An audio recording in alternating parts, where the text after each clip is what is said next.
everyone. If you're into environment, this is about as big as it gets, they tell me, and it's an honor to be here with a terrific person who's worked so hard on this and some other terrific people. Thank you very much. But I'm pleased to be joined today by EPA Administrator Lee Zeldin, who you all know, and to announce the single largest deregulatory action in American history. Wow. That's a big statement in American history. And I think we can add the words by far. Under the process just completed by the EPA, we are officially terminating the so-called endangerment finding, a disastrous Obama-era policy that severely damaged the American auto industry and massively drove up prices for American consumers. Prices went up incredibly for a worse product. Exactly right. This action will eliminate over $1.3 trillion of regulatory costs and help bring car prices tumbling down dramatically. Awesome news. You're going to get a better car. You're going to get a car that starts easier, a car that works better for a lot less money. In 2009, Barack Hussein Obama, his EPA designated fossil fuels such as oil, gas, and other things that actually make factories rock and roll and other things drive very nicely as a threat to health and human welfare, known as the endangerment finding. This determination had no basis, in fact, had none whatsoever, and it had no basis in law. On the contrary, over the generations, fossil fuels have saved millions of lives and lifted billions of people out of poverty and all over the world. And you see it with the blackouts all over where they don't use it, where they went to wind, intermittent wind, which is weak and ineffective and very, very costly, most costly energy there is. And people are dying because there was no air conditioning or there was no heating. Lots of other things, bad things happened. And yet this radical rule became the legal foundation for the Green New Scam, one of the greatest scams in history, probably as great, maybe even greater than Russia hoax, et cetera, which the Obama and Biden administration used to destroy countless jobs. And the jobs have been just decimated. Although they're all coming back because of tariffs, they're all coming back into our country at levels we've never seen before. But it raised prices and caused immense harm to the U.S. auto industry. We thought irreparable, but we've got them back. We're coming back now. I was in Detroit, as you know, with Ford, and they had one of the earliest plants from the early 1900s, and it was going to be closed down. And then when I won, they said, let's keep it open for a little while. Let's see what happens. And they just announced, as you know, they're going 24 hours around the clock with that same plant that was going to be closed because of what we've done. For example, under the endangerment finding, they forced the hated start-stop feature onto American consumers, which unnecessarily shuts off a car's engine when you stop at a red light. In other words, the engine goes off. That's exactly. Great. And to kill your engine, kill your starter. The finding was also used to impose the massive and really very expensive electric vehicle mandate, expensive in the sense that nobody wanted it. Everybody was going to be forced to buy an electric car in a very short period of time, even though you can't power the car because we would have had to spend $5 trillion on power stations. That's all dead, gone, over. Awesome. These crippling restrictions were a major factor this is in a driving huge up car America First point, levels. tackling not only energy, but deregulating some of those burdensome regulations. And quite frankly, the regulations that were just made up. Rose more than Green New Scam. All to facilitate the Green New Scam without achieving any meaningful impact on the environment, but making the car worse. That is why, effective immediately, we are repealing the ridiculous endangerment finding and terminating all additional green emission standards imposed unnecessarily on vehicle models and engines between 2012 and 2027 and beyond. This action will save American consumers trillions of dollars and will lower the average cost of a new vehicle by close to $3,000. Think It's of that. terrific. During my campaign, I promised to cut 10 old regulations for every new regulation. He did. And we've exceeded that. We've instead done it 10 regulations. We were able to cut 129. So now we cut 129. So wow. Think of that. I promised to cut 10 old regulations for every new one, but we did more than 10. We did 129. It's something nobody can even believe it. So we did a lot of regulation cutting in the first administration, a record, nobody even close to it now. We're actually exceeding it in this administration. Awesome. The biggest one yet that we've done is happening right now. So perhaps no industry has benefited more from our historic deregulation campaign than the U.S. auto industry. That was one of his commitments, to get Detroit back on the map. To fix the Rust Belt issue with their manufacturing glut. Which was a disaster for automobile manufacturing, and revoked Biden's emissions waiver that would have allowed California to regulate automobiles for the entire nation, and they're crazy out in California. What Gavin Newsom was wanting to do, no question about it. Leaving in record numbers. I also ended Joe Biden's extreme CAFE emission standards, awesome, saving the average American consumer much more than $1,000 when they buy a new car. But now we're talking about close to $3,000.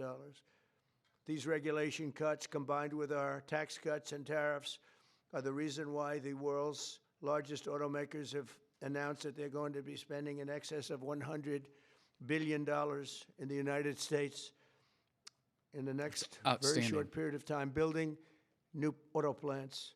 Great. We're bringing our auto plants, assembly plants, and factories roaring just back to life. onshoring manufacturing. That was one of the commitments that he made at every one of his rallies. Businesses in the United States. This is an America First issue, and President Trump is delivering. On my first day, they said if I could ever get the Dow up to 50,000 in my last year, in other words, in the fourth year, that it would be an unbelievable miracle.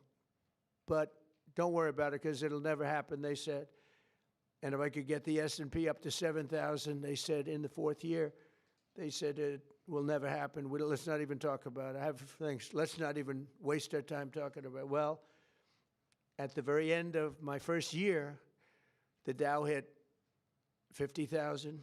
Now it's over 50,000. And 3 days before that, the S&P hit 7,000. So we didn't have to wait till the end of the fourth year. We just waited till the end of the first year. We've never had a country in a position like this, and a lot of it's due to tariffs, and a lot of it's due to the fact that we had a great election. And a lot it's of about putting America first. That's what it is. One of the good things I did was put taking less than 12 months for his policies to start to show. Say a few words. Thank you very much. Great. Thank you, Mr. President. This is a big deal. Under President Trump's leadership today, the Trump EPA has finalized the single largest act of deregulation in the history of the United States of America. Referred to by some as the holy grail of federal regulatory overreach, the 2009 Obama EPA endangerment finding is now eliminated. This action will save American taxpayers over $1.3 trillion. Wow. What that means is lower prices, more choices, and an end of heavy-handed climate policies. With today's announcement, American families will save is having over a bad day. $2,400 for a new vehicle.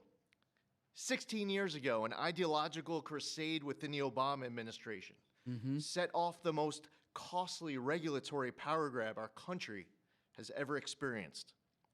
The 2009 Obama EPA endangerment finding led to trillions of dollars in regulations that strangled entire sectors of the United States economy, including the American auto industry.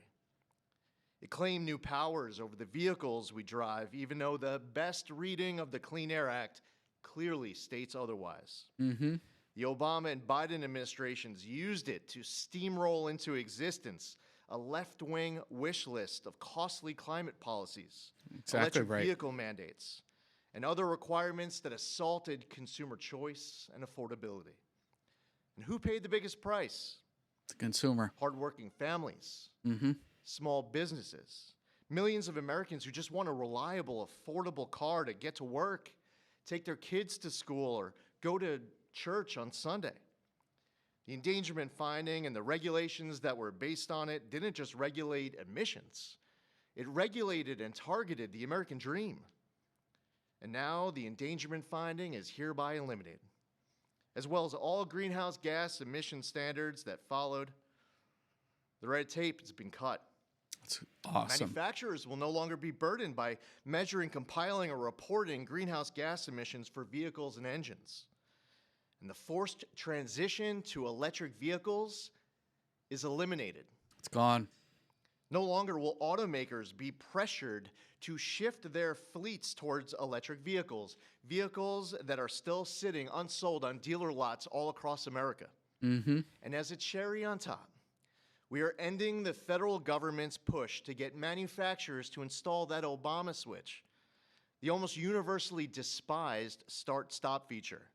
There will be no more climate participation trophies awarded to manufacturers never heard that. for making Americans' cars die at every red light and stop sign. It's over, done, finished. Under President Trump's leadership, vehicle manufacturers can once again build what Americans want, not what politicians and bureaucrats in Washington demand. President Trump campaigned on reviving the auto industry. And he did. Continues to deliver win after win after win, ending electric this was vehicle a mandates, huge America First point at each one of the rallies. So Lee Zeldin is exactly right. Duffy, and securing massive new Trump is U.S. delivering. manufacturing investments and all of the jobs that come with it. Affordable cars mean opportunity. That means jobs, healthcare, education, and mobility, especially for working families and rural Americans who rely on their vehicles every single day. Mm-hmm. And this isn't just about making the American economy boom. It's also about restoring the rule of law, a fundamental principle of our great republic. For years, unelected bureaucrats twisted the Clean Air Act into something it was never meant to be. That's exactly The right. Obama administration twisted itself into some kind of mental pretzel to invoke authority it didn't have and to sidestep Congress. They claimed that 6 greenhouse gas emissions from vehicles, some of which aren't even emitted from vehicles and trucks, contribute some amount above zero to global climate change, what they said endangered public health. But their wild web of mental leaps isn't prescribed in federal statute. The Obama EPA's House of Cards upended the best reading of the Clean Air Act, as well as 50 years of EPA precedent on what constitutes regulable air pollution. In the 16 years that intervened, the Supreme Court has established clear precedent in Loper Bright Enterprises and West Virginia versus EPA. And in light of these Supreme Court decisions and other developments, upon his swearing in last year, President Trump immediately tasked on day one submitting requirements, recommendations, research on the legality and continued applicability of the 2009 endangerment finding. And at Trump's speed, he wanted that research and recommendation turned around instantly. We looked at the Clean Air Act. We looked at what the highest court in the land had said, and we used a very simple metric. If Congress didn't authorize it, EPA shouldn't be doing it. Exactly right. Congress never voted for these climate mandates inside Love of this. Section 202 This is of the Clean Air Act. outstanding. If Congress wants EPA to regulate the heck out of greenhouse gases emitted from motor vehicles, then Congress can clearly make that the law, which they haven't done for good reason. Today, we dismantle the tactics and legal gymnastics used by the Obama and Biden administrations to backdoor their ideological agendas on the American people. Mm-hmm. Following the plain language of the law, we have now realigned EPA's rulemaking to reflect the Clean Air Act exactly as it is written and as Congress intended, not as others might wish it to be. Where our predecessors focused on trying to make and please a few fear-mongering climate alarmists, the Trump EPA is making decisions to benefit all Americans based on common sense and reality. And the American people are tired of paying the price of political games. Last November, they voted for an administration that would listen to them. Mm-hmm. They told us that the price of a newer, safer vehicle was too high. They told us they didn't want cars that shut off at every red light. They told us dealers were sitting on lots filled with electric vehicles that nobody wanted or were buying. The Trump EPA listened. We heard you, and we acted. And today's action does not change regulations. And if you remember, this was one of the points that Elon Musk and Donald Trump had to providing clean air for all Americans. Tussle on. Powering the great American now it's coming to action. Is based on the singular focus of providing clean air, land, and water for all Americans while harnessing the greatness of the American economy. That's a big difference from our predecessor. We believe that we can and must choose both. If you want an electric vehicle, buy one. If you want a diesel truck, then buy that. If you want a gas-powered vehicle or a hybrid, well, more power to you. That's what freedom and choice look like. We're restoring the rule of law, we're grounding policy in reality, we're giving power back to the American people. And we're bringing back the American dream stronger than ever before. EPA will never waver on its core mission of protecting human health and the environment, and this administration knows we can do that while ushering in the golden age of America. To recap, the 2009 Obama EPA endangerment finding and all greenhouse gas emission standards on light, medium, and heavy-duty vehicles that followed is eliminated. It's a big deal. This is a big families announcement. Now will save over $2,400 for a new vehicle. Today, the single largest act of deregulation in the history of the United States, over $1.3 trillion. The elimination of the endangerment finding is signed, sealed, and delivered. Outstanding work. Great job, Lee. That was long, but good. It was good. Maybe I should say great. It was great, and we appreciate it. Would you have anything to say, Russ? Please. Thank you, Mr. President. Literally no other president would have done this to get at the foundations of the Green New Deal, so tremendously excited that we are where we are today. Great work by Lee. I'm a little worried that this next year will be, EPA alone will be dereg east by the number of things that are going to come out of EPA. So great work to the team. $1.3 trillion in savings, massive historical opportunity. Thank you. Thank you, Russ. Please. Would you like to speak? You're worthy of it. Good man. Thank you, Mr. President. Today is a historic day led by President Trump's leadership. No other president, as Russ said, would have undertaken this. That's exactly at the right. Speed we did. It was a great team effort. This is the model of the Trump administration. Everyone working together, mission aligned. And it's the Trump administration delivering results And going into he's midterms. also working on big deal. cleaning up the horrible situation with regard to farm equipment. You could use John Deere as an example and other companies where tractors are unbelievably expensive and don't work as well because of all of the environmental nonsense that was put on them. Also excavators, any equipment like that, bulldozers, Caterpillar tractor would be a beneficiary, I guess, but the people are going to be a beneficiary because the equipment's going to be a lot less expensive, and it's going to also, most importantly, it's going to work much better, much better. So we're working on that immediately as we speak, and we'll probably make it Relief so for that the any of farmers that is equipment coming. built in the United Again, States will not have to go that was through another most of talking it's point built from the outside. rallies. We'll probably leave the standard the same. If people are going to send us equipment, let them have that standard for whatever it's worth, which is not much. And I think that's a very big announcement too, and we're going to see if we can get that done very quickly so that all of that equipment that we have made, including lawnmowers, et cetera, you won't have to go to the finest schools in the world in order to figure out how to operate it. Okay? So any questions, please? President Trump, thank you for this. And after this much-supported move to roll back the former EPA's endangerment finding, what additional steps do you plan on taking to scale back what many are calling climate industry scams? Specifically, and Secretary Zeldin knows about these wind turbines they're trying to bring to New York. Judge is allowing them to be rebuilt right near your hometown in Jamaica, Queens. They're being called a national security threat for air traffic coming into the airport. What could you do to make sure these things Well, don't we're trying destroy to the make sure it environment? doesn't happen, and we've basically stopped all windmills in this country. It's the most expensive energy you can get. They're all made in China, a little bit in Germany, but mostly in China.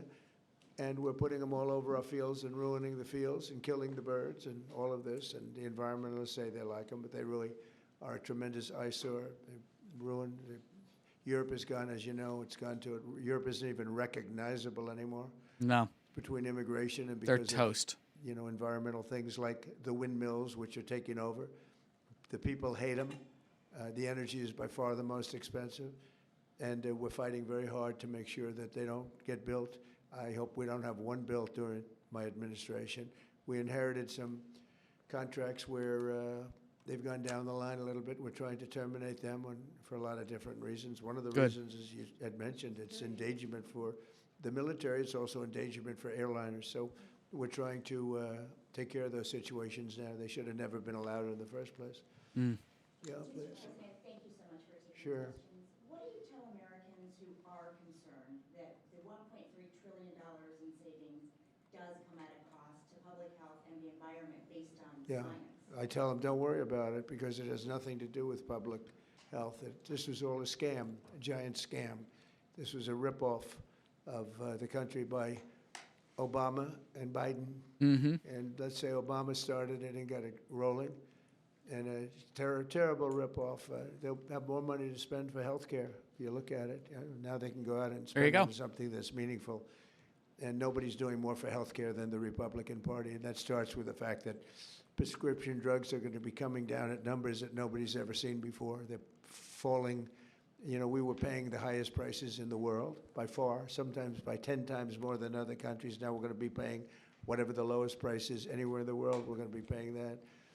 It's called favored nations, most favored nations. And I think it's the biggest thing to happen in this world, the world of medicine, prescription drugs, ever. There's never been anything like it. If like in my third year, first term, I actually got prices down 1/4 or 1/8%, and I was so proud of myself because they were like that for years and years. And since under Biden, they went up very, very substantially. And now they're coming down by, depending on, you could say 500, 600, 700%, depending on the way you want to, or you could say 80%. It doesn't matter. They're coming down by numbers that nobody ever thought possible. I got it all done, and I got it all approved, and all of the countries all over the world are going to pay more. They've agreed to pay more because of tariffs. I said, if you don't do it, we're going to have to tariff you, and they've all agreed to do it. Otherwise, they would have never done it. That was why no president has ever been able to get it done. Please. Exactly right. You took more than 600 deregulatory actions in your first year here. Coming from the business world, you know how unnecessary red tape can hinder business expansion, investment expansion. Given the magnitude of this announcement here today and the deregulatory action you took in your first year, how much economic growth can we expect to see as your term progresses? It's a great question. I think that it'll be enormous. Who knows really what the number is, but I can tell you in terms of economic growth, we have $18 trillion being invested in this country right now, the most ever of any country by far, not even close. Think of it, no matter where, not just here. $18 trillion is coming in, and that money is being spent right now as we speak in new plants and equipments. And you may have heard Lee mention, I mentioned also, that over $100 billion is going to be spent in this very short period of time just by foreign auto companies on building auto plants in the United States. The greatest thing that ever happened to the United Auto Workers. The head man was not been nice to me, but now I understand he's saying this is the greatest auto president in history. But the auto workers gave me their vote, and they knew what I was doing, and they know, what needed to be done. The tariffs saved them, but this is now taken it to a level that I think, Lee, that nobody ever thought even possible. They thought this was nobody would have the courage to do it. We have to have the courage to do it because we're making America great again. This is a big factor in making our country great. If you look at some of these cars, they didn't even work. They had computers all over the place trying to save a half an ounce of fuel. We have fuel for the next 500 to 1,000 years under our feet, and they're trying like hell to save a half an ounce of fuel. The whole thing is just crazy. Please. Go ahead, please. Mr. President, is climate cooperation with China no longer in America's interest? And could you please confirm that you are going to visit China the first week of April? Yeah, I'll be visiting President Xi in April. Look forward to it. He's coming here later in the year, and I look very much forward to it. No, our relationship with China is very good right now, and this is, not relevant too much having to do with China, what we're announcing today. But no, my relationship with President Xi is very good. Yes? Mr. President, following your meeting with Prime Minister Netanyahu yesterday, has your thinking changed at all as it relates to these negotiations with Iran? No, we have to make a deal. Timeline with Iran? We have to make a deal, otherwise it's going to be very traumatic. Very traumatic.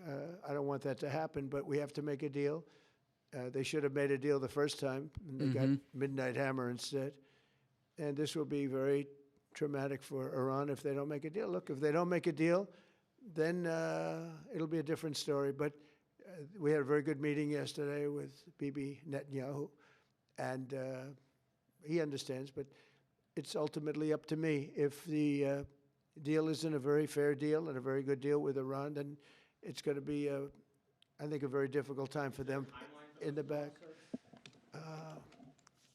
I guess over the next month, something like that. Yeah, shouldn't take, it should happen quickly. They should agree very quickly, yeah. Mr. President, we might be heading into a partial government shutdown. When was the last time you spoke with Chuck Schumer, and do you still feel Democrats are negotiating in good faith? Well, a week ago I spoke, but we have to protect our law enforcement.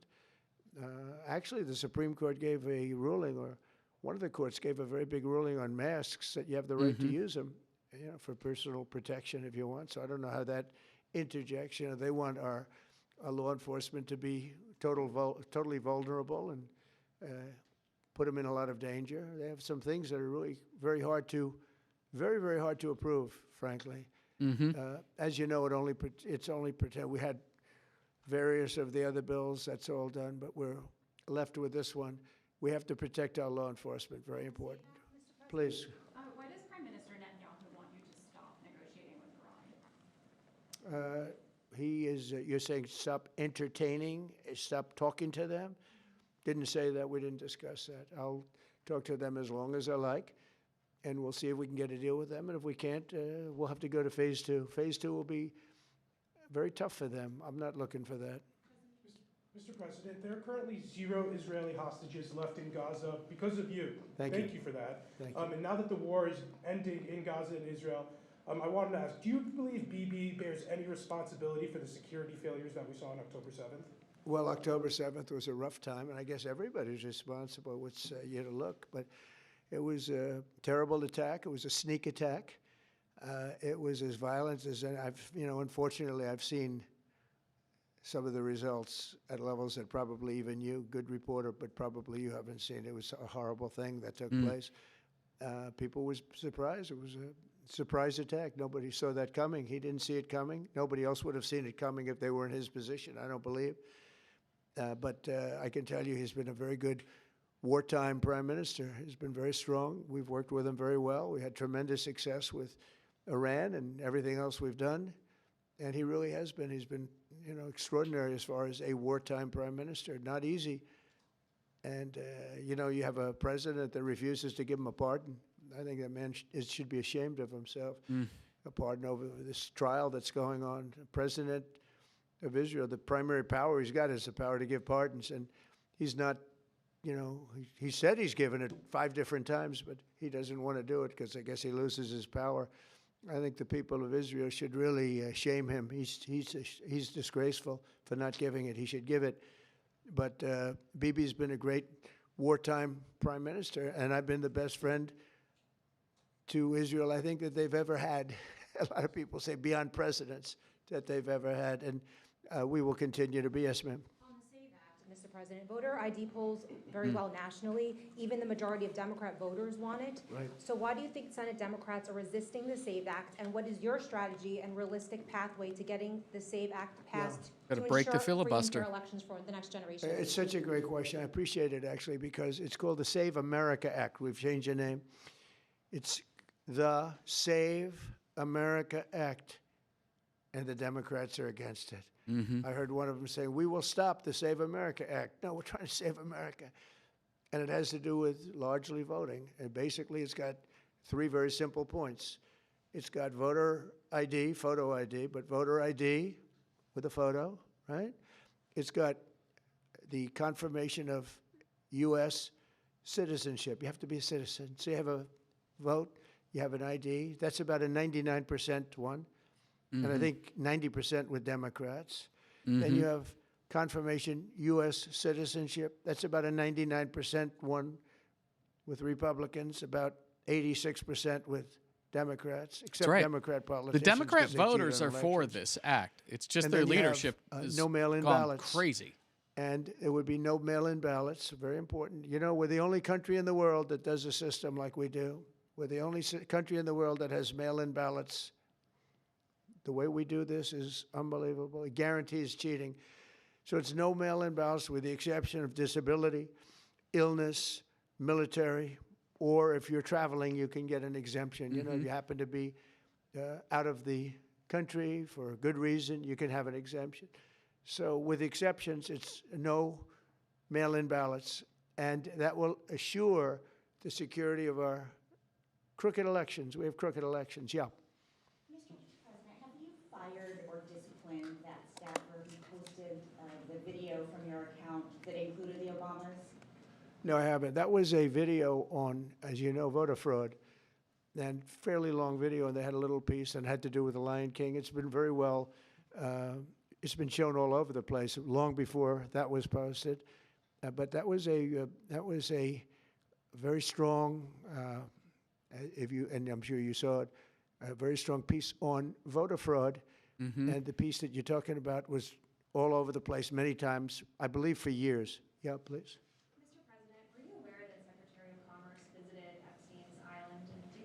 No, I wasn't aware of it. No, I didn't. I actually haven't spoken to him about it. I wasn't. But from what I hear, he was there with his wife and children. And I guess in some cases, some people were. I wasn't. I was never there. Somebody will someday say that. I was never there. Yeah, please. This announcement that you made today, Mr. President, comes on the heels of a January jobs report that smashed industry expectations. Smashed all records. And the big feature of that was you reprivatizing the economy, an economy that was bloated with federal employment under the previous president. What's your message to Americans following this jobs report that smashed industry expectations? Is this just a sign that the best is yet to come? Thank you.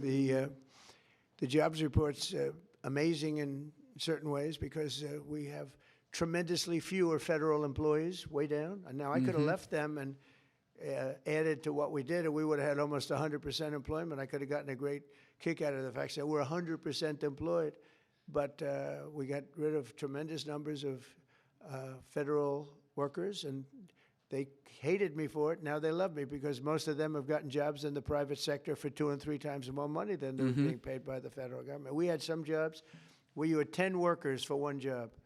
10 workers for a job that one person should be doing. Unreal. And we've gotten rid of this complete government bloat. Jobs, and by getting rid of them, these people became available to work in the private sector. And as you know, the numbers are incredible. So the job numbers are incredible. The financial numbers are beyond belief. Again, they thought it couldn't be done in 4 years, and I did it in 1 year. And the numbers you're going to see is these. I don't know if you notice also construction numbers, the jobs for construction workers. You know why? Because they're building plants all over the United States. That's right. That's why. And when these plants open in a year from now, some sooner, some a little bit later, but when these auto plants, AI plants, and thousands of other types of plants, when they open over the next period of a year, year and a half, you're going to see numbers like we've never seen before in this country. Thank you very much, everybody. Thank you. So there you have it. Donald Trump and his administration delivering on one of the big pillars, deregulating the green news scam. This was a key piece of his reelection, key piece of all the rallies that we went to. And now, just a short 12, 13 months after his second term, he is now delivering results. This is the largest deregulation effort ever. Over 130 regulations off the books now. Off the books. Delivering over $1.3 trillion in savings. These are real costs that are going to help real Americans be able to, as Donald Trump even said, redeploy some of these savings that you're going to have in buying a new car over to health insurance or other. But the fact of the matter is that this is another example of Donald Trump delivering on his promise to America, to put America first, and to deregulate these foolish, nonsensical regulations that both President Obama and President Biden put on the American people. By bypassing, and this was another key message, by bypassing Congress. Bypassing Congress. Let me know what you think in the comments down below. Are you appreciative of Donald Trump delivering on this promise? What do you think this is going to mean for real Americans and their pocketbooks? If you've yet to subscribe, please do so. At America First Alerts, we'd love to have you along for the ride, and we'll see you in the next story. We won! Okay, let's go.